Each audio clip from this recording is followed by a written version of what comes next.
আজকে আমরা আলোচনা করছি হিস্ট্রি অফ ইংলিশ লিটারেচার, ইংরাজি সাহিত্যের ইতিহাস। হিস্ট্রি অফ ইংলিশ লিটারেচার নামটাই বুঝতে পারছো, এটা ইতিহাস, হিস্ট্রি, কিন্তু কিসের? ইংরাজি সাহিত্যের ইতিহাসের, বুঝতে পারলে? তো হিস্ট্রি অফ ইংলিশ লিটারেচারের উপর বিভিন্ন বই রয়েছে, ডেভিড ডাচেস থেকে শুরু করে আর কে আমাদের মনীন্দ্রনাথ সিনহা স্যারের বইটা রয়েছে, অক্সফোর্ড পাবলিকেশনের তোমাদের রয়েছে, অ্যালবার্টের রয়েছে, জে লংয়ের বই রয়েছে। তবে আমি ব্যক্তিগত স্তরে প্রেফার করি এবং ফলো করি আমার লেখা বইটাই, যেটা হচ্ছে রুল অ্যান্ড লিটারেচার, বুঝতে পারলে? এই লেখা বইটাই আমি ফলো করি এবং এটা আমি পড়াবো। বইগুলো ভালো, প্রত্যেকটা বই ভালো, there is no doubt about this. কিন্তু যেটুকু সেমিস্টার পারপাসে, সেমিস্টার তো কম সময়ের জন্য, সেমিস্টার বেশি সময় থাকে না, তো যেগুলো খুব প্রয়োজনীয় এবং যেগুলো বারবার রিপিটেডলি এসেছে পরীক্ষাতে, সেইগুলোকেই আমি বেশি প্রায়োরিটি দেবো। মানে হিস্ট্রি অফ ইংলিশ লিটারেচার একটা সমুদ্রের মতো, যে সমুদ্রে হাজার কয়েক স্পিসিস আছে, মানে হাজার রকমের মাছ আছে, যেগুলো তুই যদি কাউকে বলিস ডোবাবো, কাউকে ডোবানো যায় হিস্ট্রি অফ ইংলিশ লিটারেচারে। যদি স্যার মনে করে যে ডোবাবো, স্টুডেন্টসগুলো ফেল করাবো, ঠিক আছে, তাহলে এমন এমন মাইনর পোয়েটস আছে, আর এমন এমন মাইনর পোয়েটসদের অপরিচিত লেখা আছে, এটা অনেক স্যারও পারবে না। যদি স্যাররা বলেন ডুবাবো, ওই রকম কোয়েশ্চেন দিয়ে দেবে, তুই ডুবে যাবে, ঠিক আছে? এবং কিন্তু সেটা তো বীরত্ব নয়, একটা লজিক্যালিটি থাকবে, একটা যৌক্তিকতা থাকবে। সেই যৌক্তিক দৃষ্টিকোণ থেকে আমরা যদি বিষয়গুলো জানি, তাহলে বুঝতে পারবো ইনি হলেন মেজর লেখক, এতগুলো বিখ্যাত বিখ্যাত লেখক ছিলেন, ইনি বিখ্যাত লেখাগুলো লিখেছেন, এই বিখ্যাত লেখা, এইগুলো মিনিমাম আমাদের করে যেতে হবে, বুঝতে পারলে কিনা? যেমন ধরো অ্যাংলো স্যাক্সন যুগ যদি বলি, অ্যাংলো স্যাক্সন যুগ নিয়ে বিউল্ফ যদি পড়ি, সেটা স্বাভাবিক বিষয় যে বিউল্ফ প্রশ্ন আছে এবং বিউল্ফ থেকে প্রশ্ন আসতে পারে, আন্ডারস্ট্যান্ডেবল। এবারে অ্যাংলো স্যাক্সন যুগে একটা একেবারে নামহীন কবিতা, ঠিক আছে, যেটা কোনো গুরুত্বও নেই, একেবারে ছোট কবিতা, কোনো একজন কবি লিখেছেন, কে লিখেছেন সেই নিয়ে ডাউট আছে, সেইটা নিয়ে প্রশ্ন তুলে দেবেন, তাহলে তুইও ডুববি, ঠিক আছে, আর তোর বন্ধুও ডুববে, ওইগুলো কিছু করবার নেই। কিন্তু প্রেডিক্টেবল কোয়েশ্চেন তুই যদি ছেড়ে আসিস, তাহলে কিন্তু এটা আফসোসের জায়গা। প্রেডিক্টেবল কোয়েশ্চেন মানে জানা প্রশ্ন। এবার বল স্যার জানা প্রশ্নের সংখ্যাটা কি? শর্ট কোয়েশ্চেনে যদি বলি জানা প্রশ্ন 600-700টা আছে, ঠিক আছে, 600, তুই ভাব 600 জানা প্রশ্ন।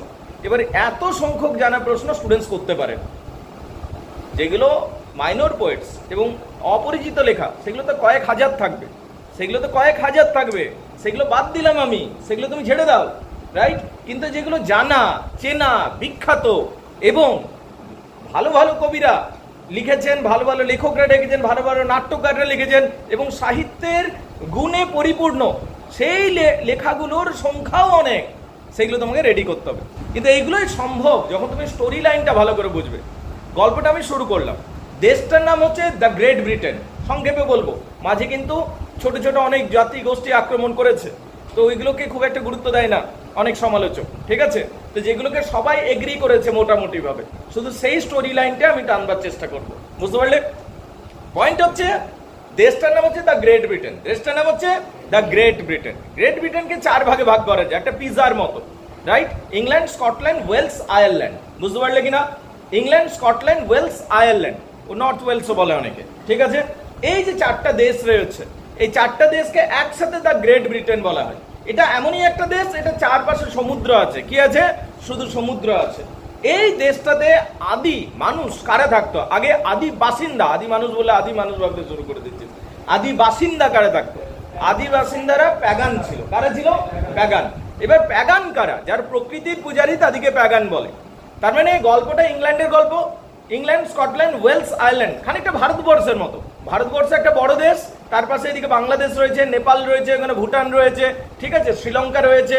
এই সামগ্রিকভাবে আমরা একটা যদি কল্পনা করি, রাইট, একটা দেশের কল্পনা করি, তাহলে ঠিক সেই রকম দাঁড়িয়ে যায় দ্য গ্রেট ব্রিটেনের কনসেপ্টটা। দ্য গ্রেট ব্রিটেন যখন বলছি, 4টা দেশ একসাথে আছে, ইংল্যান্ড, স্কটল্যান্ড, ওয়েলস, আয়ারল্যান্ড, বুঝতে পারলে কিনা? এই 4টা দেশ মিলে হলো ইংল্যান্ড বা ব্রিটেন। এই ব্রিটেনের আদি বাসিন্দা বা প্রথমে যারা বাস করতো, তাদেরকে কি বলা হয়? প্যাগান। প্যাগান মানে কি? প্রকৃতির পূজারী, one who love nature, one who respect nature, one who believe that the nature is living. এমন কেউ যিনি বিশ্বাস করেন প্রকৃতি হয় জীবন্ত, এইরকম মানুষ বাস করতো, যারা গাছকে পূজা করতো, নদীকে পূজা করতো, পাহাড়কে পূজা করতো, পর্বতকে পূজা করতো, যারা বাতাসকে পূজা করতো, যারা অগ্নিকে সম্মান করতো, তারাই ছিল প্যাগান। সেদিক থেকে ভাবতে গেলে হিন্দুরাও প্যাগান, কি করে হচ্ছে? কারণ হিন্দুরা অগ্নিদেব বলে, অগ্নিদেবকে পূজা করি। গঙ্গাকে দেবী বলি, আমরা গঙ্গা মা বলি, বলি কিনা? আমরা যে আমরা পর্বতকে পূজা করতে যাই, আমরা বটগাছকেও পূজা করি, আমরা রেসপেক্ট করি। কাকে রেসপেক্ট করি? প্রকৃতিকে। তো প্যাগানরা সবসময় প্রকৃতিকে রেসপেক্ট করে। এবার প্যাগানের বিভিন্ন ভ্যারিয়েশন আছে, বুঝতে পারলে? তো ওরাও এক ধরনের প্যাগান ছিল। কারা ছিল রে? ইংল্যান্ডের আদি বাসিন্দা যারা ছিল তারা ছিল প্যাগান। এবার এদের জীবিকা কি ছিল? এরা ফিশারম্যান ছিল, জেলে ছিল, এরা মাছ ধরতো, এবং সংক্ষেপে বলছি মাছ ধরতো, এবং এরা সহজে সুন্দরভাবে জীবিকা নির্বাহ করত। এই যে জেলেরা যারা ছিল এদেরকে অ্যাংলা বলা হতো অনেক সময়, ঠিক আছে? অ্যাংলো, অ্যাংলা, এমনি করে অনেক ভ্যারিয়েশন এসছে নামগুলো, কিন্তু এরা বেসিক্যালি ফিশারম্যান ছিল এদের। এবং ল্যান্ডটাকে অ্যাংলা ল্যান্ড বলা হতো, অ্যাংলো ল্যান্ড বলা হতো, এমনি করে করে ইংল্যান্ডের নামটা এসছে, ঠিক আছে? এই যে জায়গাটা, এখানে মোট কথা মনে রাখবি কারা থাকতো? ফিশারম্যানরা থাকতো। ব্রাইটনসেরও একটা কনসেপ্ট আছে, পুরো হিস্ট্রি অফ ইংলিশ লিটারেচার যদি আমরা পড়ি, ঠিক আছে? ওখানে ব্রাইটনসদেরও একটা কনসেপ্ট, যারা ব্রিটেনের আদি বাসিন্দা তাদেরকে ব্রাইটনস বলা হয়। কি বলা হয়? ব্রাইটনস। তো যাই হোক, পরবর্তী সময় আমরা দেখতে পেলাম ইংল্যান্ডে এরা যারা ছিল শান্তিপূর্ণভাবে বসবাস করেছিল, কিন্তু একটা নতুন গোষ্ঠী এলো।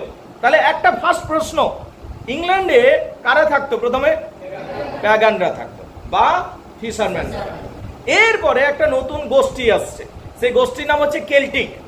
কেল্টিক জাতি আসছে একটা, সেই জাতিটার নাম হচ্ছে কেল্ট বা Celtic, Celtic whatever you say, right? এরা কিন্তু লোহার ব্যবহার জানতো, এরা সোর্ড বা লোহার ব্যবহার জানতো, তলোয়ারের ব্যবহার জানতো। এরা যখন আসছে খুব সহজেই জায়গাটাকে দখল করে নিচ্ছে।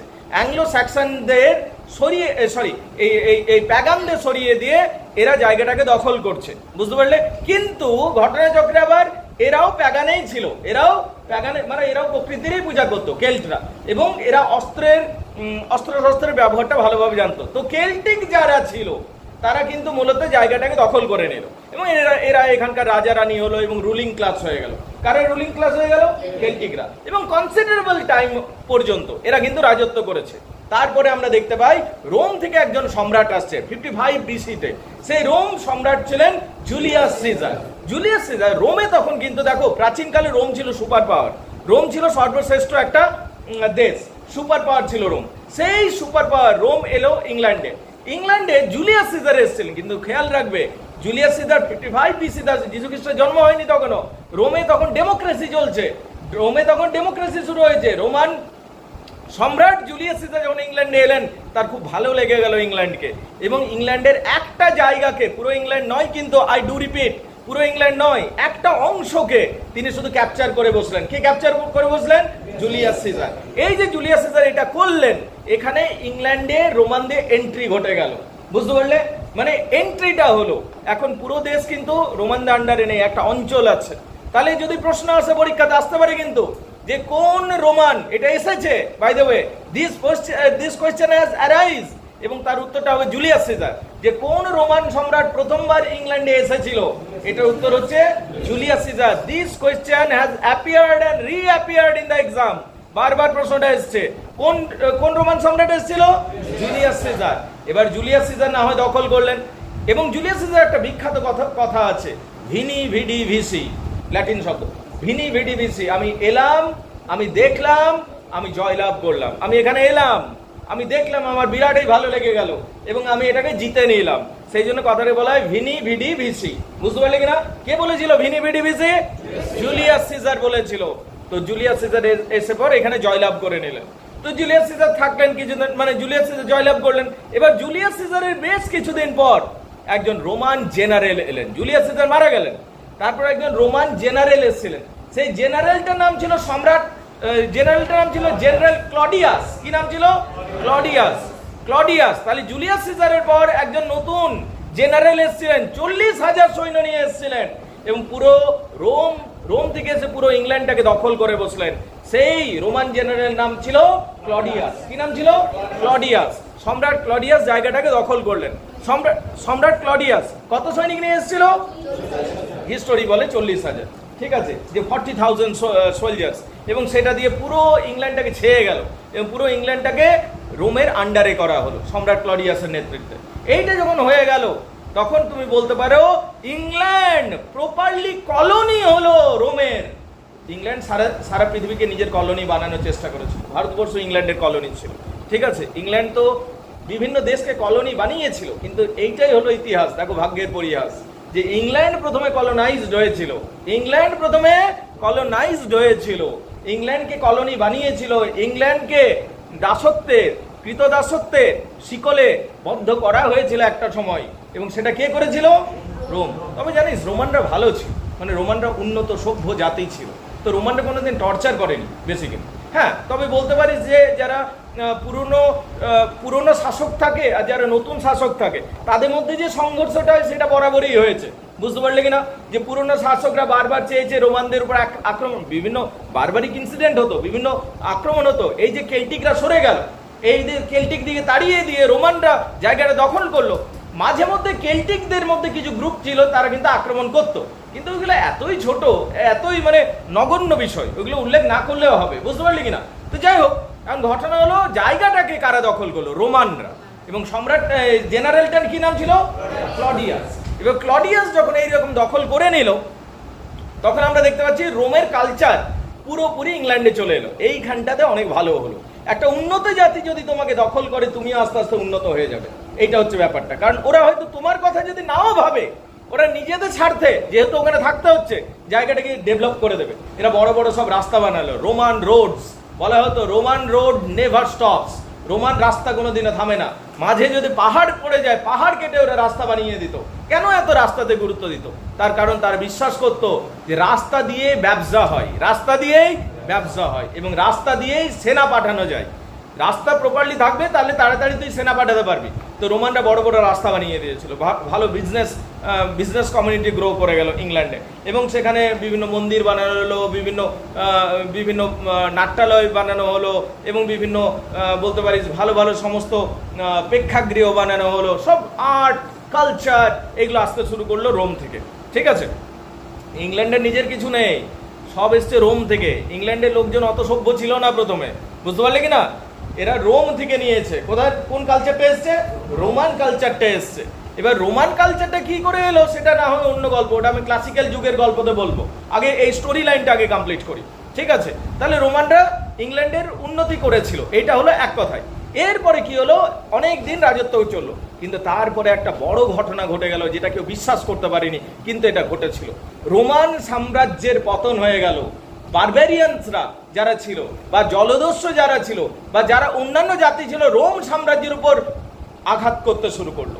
কিন্তু রোমান সাম্রাজ্যের উপর যে আঘাত, ওদের একটা দেওয়াল ছিল, ওই দেওয়ালটা কেউ কোনোদিন ভাঙতে পারতো না। রোমের দেওয়ালটা, বুঝতে পারছো, মোস্ট সাইন্টিফিক্যালি ডেভেলপ, যে দেওয়ালটার উপর থেকে তো তীর ছোড়া যেত, কিন্তু ওই দিক থেকে কোনো অস্ত্র লাগতো না। কি করে এই দেওয়াল ভাঙতে পারে? কিন্তু যদি অযোগ্য সম্রাট থাকে না, তাহলে কি পৃথিবীর সব থেকে উন্নত সিস্টেমও ফেলিওর হয়ে যাবে। তোর কাছে S-400 দিয়ে দিলেও তোর ব্রেকডাউন করে যাবে, যদি তুই অযোগ্য সৈনিকদের বসিয়ে দিস, মাতাল সৈনিকদের বসিয়ে দিস ওইখানটাতে। তো এখানে প্রবলেম যেটা হলো যে এত উন্নত দেশ ব্রেকডাউন করে গেল, ভেঙে গেল, পতন হয়ে গেল রোমান সাম্রাজ্যের পতন হয়ে গেল। তখন রোম কি করলো? নিজের সেনাবাহিনীগুলোকে, যেটা ইংল্যান্ডে ডিপ্লয় ছিল 40,000 সেনা, পুরোটাকে উইথড্র করে নিল এবং নিজের দেশে নিয়ে চলে এলো, এবং ইংল্যান্ডকে মাঝখানে ছেড়ে দিল। ইংল্যান্ডে এবার না কোনো পুলিশ থাকলো, না প্রশাসন থাকলো, না সৈনিক থাকলো। ইংল্যান্ড ওয়াজ লিটারেলি হেল্পলেস। ইংল্যান্ড পুরো হেল্পলেস হয়ে গেল। ইংল্যান্ডে একটা মৎস্যান্নয়ের মতো একটা পরিস্থিতি তৈরি হলো, যেমন বড় মাছ ছোট মাছকে গিলে খায়, ইংল্যান্ডেও যে শক্তিশালী সে দুর্বলকে গিলে খেতে শুরু করলো। পুরো ইংল্যান্ডটা টুকরো টুকরো হয়ে ভেঙে গেল, যেখানে সেখানে জমিদার গজিয়ে উঠলো, বুঝতে পারলে কিনা? এবং ইংল্যান্ড আলটিমেটলি দুর্বল হয়ে গেল, কারণ রোমানরা চলে গেল। রোমানরা নিজের দেশ বাঁচানোর জন্য রোমানরা চলে গেছিল, এবং কোনো হিরো, রোমান হিরো এসে বাঁচায়নি ইংল্যান্ডকে। বলো, বুঝতে পারলে কিনা এইটুকু? তখন এই রোমানরা চলে যাওয়ার পর বিভিন্ন ডাকাতরা আক্রমণ শুরু করলো এবং লুট করতে শুরু করলো ইংল্যান্ডের উপর। ইংল্যান্ডের উপর অকথ্য অত্যাচার হয়েছে এই সময়টাতে, ইংল্যান্ডের মানুষজনের উপর অত্যাচার হতে শুরু করলো। কিন্তু তখন এই ইংল্যান্ডের ভূমিপুত্র একজন উঠে দাঁড়ালো, যে আসলে একজন কেল্টিক ক্যাপ্টেন ছিল, যার কেল্ট থেকেই তো সরিয়ে রোমানরা এসেছিল। এবার রোমানরা যখন চলে গেল, ওই কেল্টিকদের একটা লিডার উঠে দাঁড়ালো, যার নাম হচ্ছে কিং আর্থার। কি নাম হচ্ছে? King Arthur. তবে কিং আর্থারের নিয়ে বিভিন্ন ঐতিহাসিক দ্বিমত পোষণ করেন। কিং আর্থার নিয়ে অনেকে বলেন যে এটা একটা লিজেন্ডারি ক্যারেক্টার মাত্র, ঠিক আছে, কিন্তু হ্যাভিং সেড দিস, এটা বলেও বলবো কিং আর্থারের অস্তিত্বকে অস্বীকার করা যায় না। তার কারণ পরবর্তী যুগগুলোতে যা কিছু লেখা পড়বো কম বেশি কিং আর্থারের গল্প, কিং আর্থারের স্টোরি, তার রিফ্লেকশন আমরা দেখতে পাবোই পাবো পরের যুগগুলোতে। তো কিং আর্থার এই সময়টা রুলিং করেছেন এবং কিং আর্থার পুরো ইংল্যান্ডকে ইউনিফাই করলেন। তাহলে যদি স্টোরি লাইনে যায়, একদম প্রথমে প্যাগান বা ফিশারম্যান ছিল, ফিশারম্যান দিকে সরিয়ে কেল্টিকরা ঢুকলো, কেল্টিক দিকে সরিয়ে রোমানরা ঢুকলো, আবার রোমানরা চলে যাওয়ার পর কেল্টিকরা এলো। কেল্টিকদের একজন রাজা ছিল, নাম ছিল কিং আর্থার। কি নাম ছিল? King Arthur. এইভাবে বেশ কিছুদিন চললো, সুন্দরভাবে সাম্রাজ্য চললো, সবকিছু সুন্দরভাবে চললো।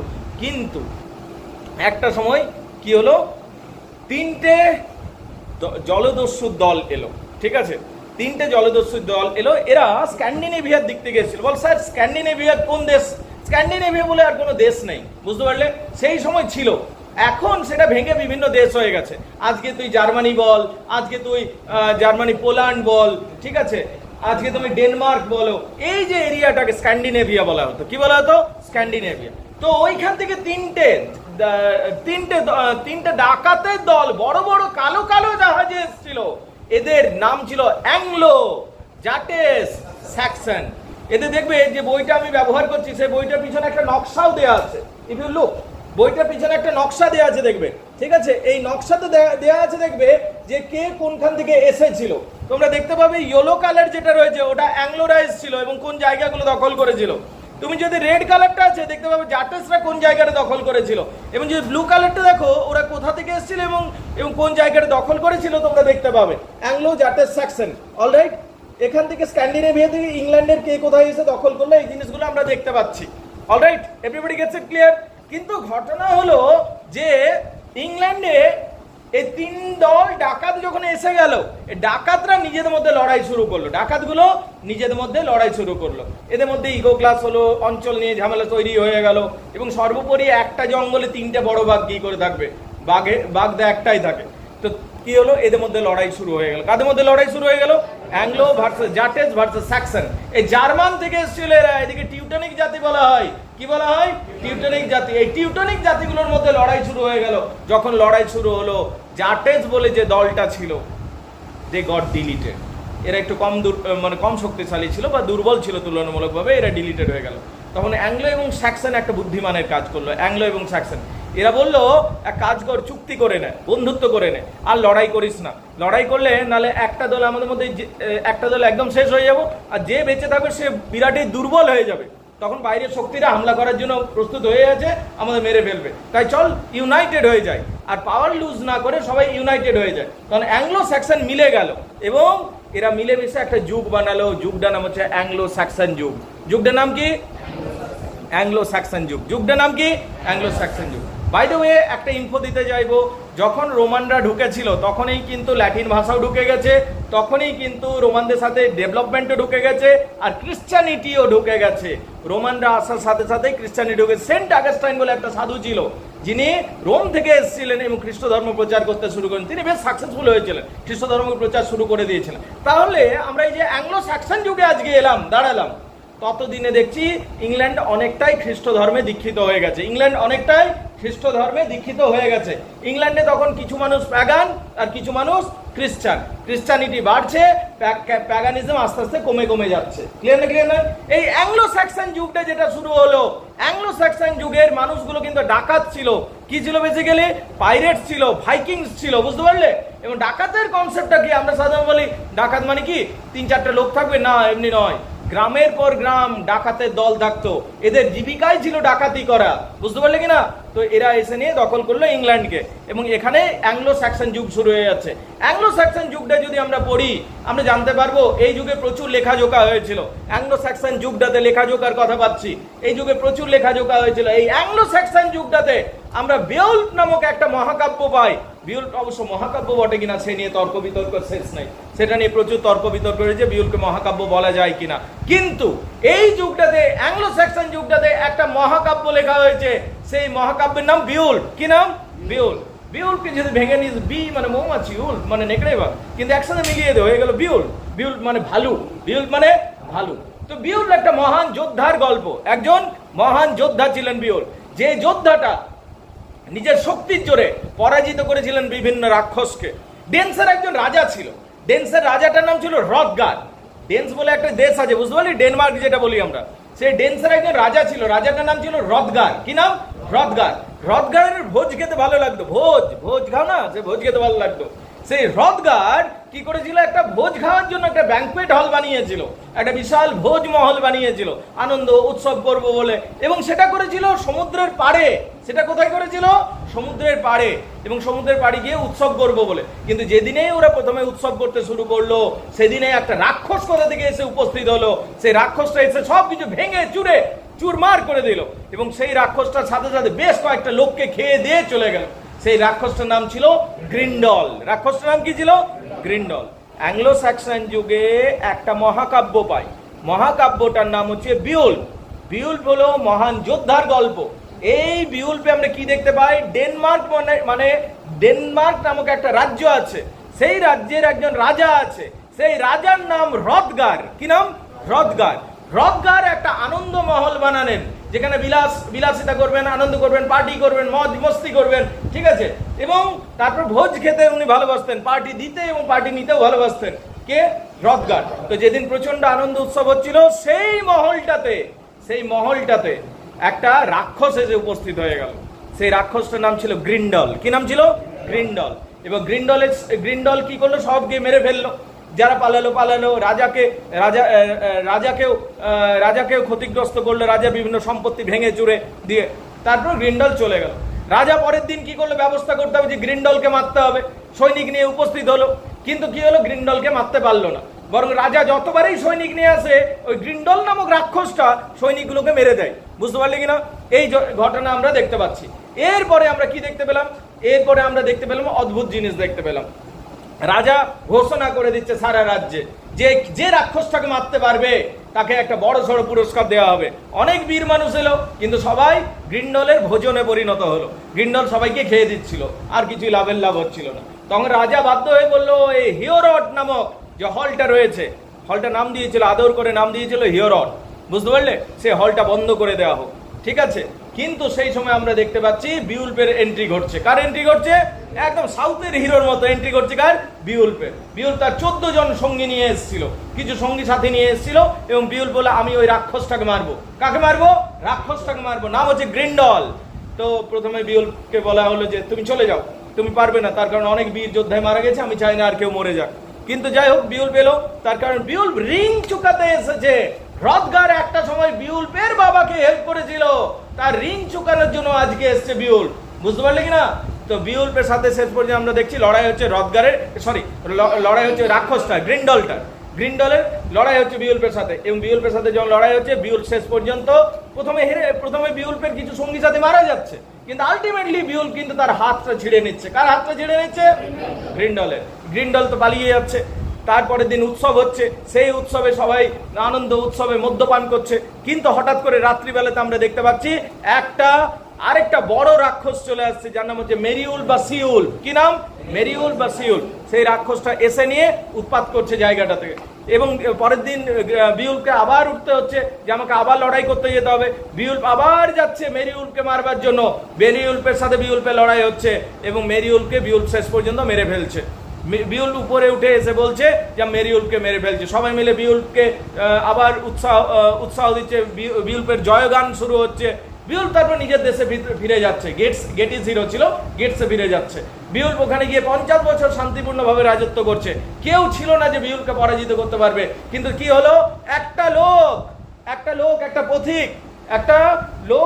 পথিক যখন বিউল্প শান্তিপূর্ণভাবে রাজত্ব করছে, তখন একটা লোক বা একটা পথিক পর্বতের উপর দিয়ে যাচ্ছিল, পাহাড়ের মধ্য দিয়ে যাচ্ছিল। সে একটা গুহা দেখতে পেলো, সেই গুহার মধ্যে সে ঢুকে পড়লো।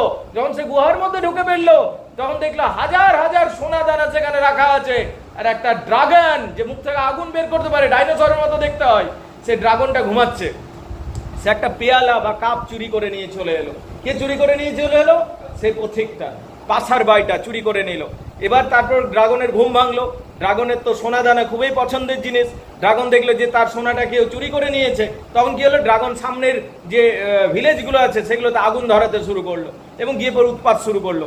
শেষে বিউলকে বুড়ো বয়সে আসতে হচ্ছে ওই ড্রাগনের সাথে ফাইট করার জন্য, লড়াই করার জন্য, এবং বিউল শেষ পর্যন্ত ড্রাগনটাকে মেরে ফেলছে।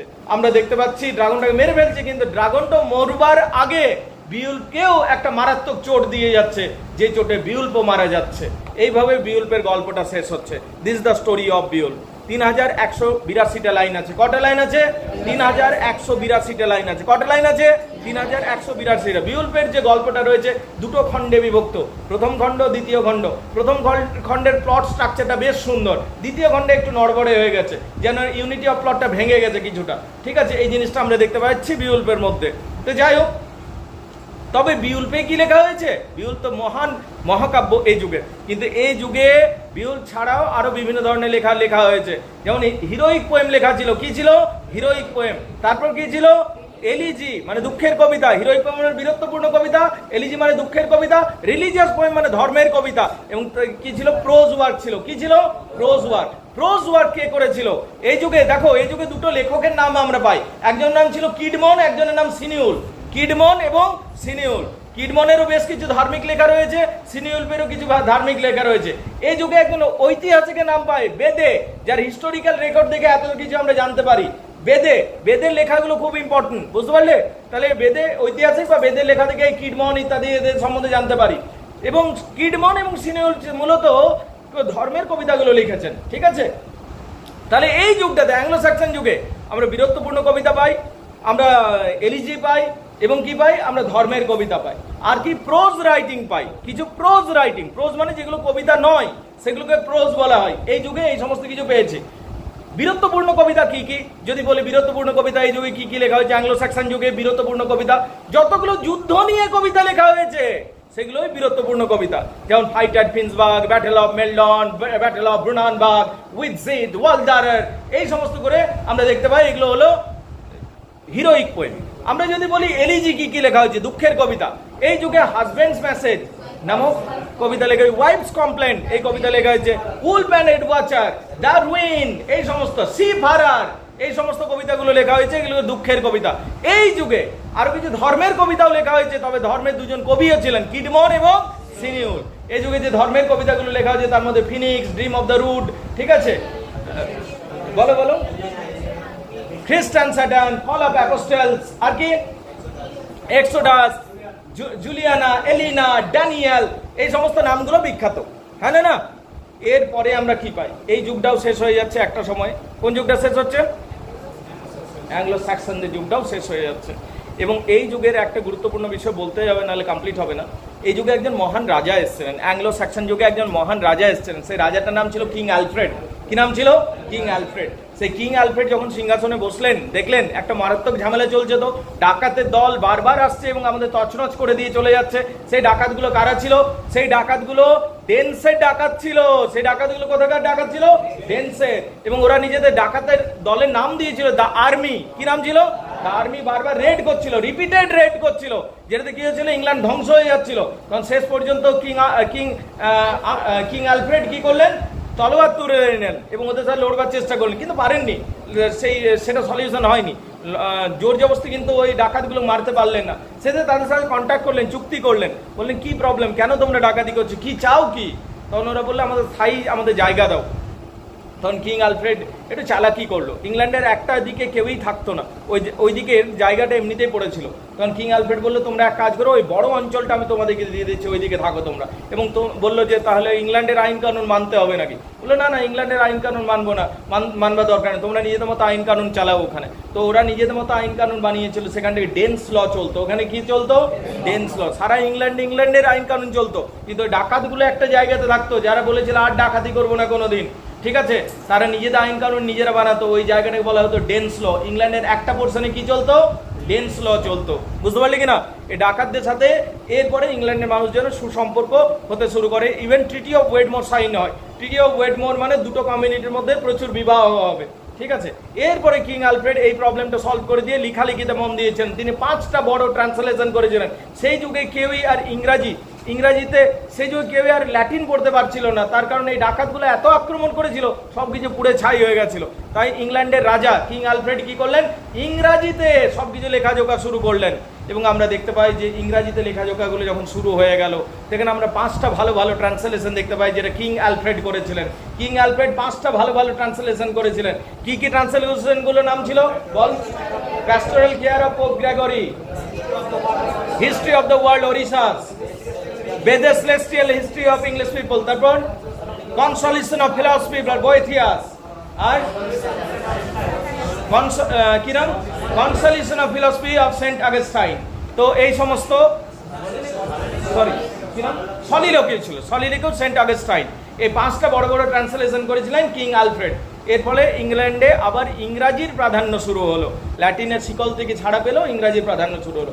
এইভাবে এই যুগটা শেষ হয়ে যাচ্ছে। এই যুগের শেষ রাজা যে ছিল, অ্যাংলো স্যাক্সন যুগের শেষ রাজা যিনি ছিলেন, তার নাম ছিল হ্যারোল্ড। কি নাম ছিল?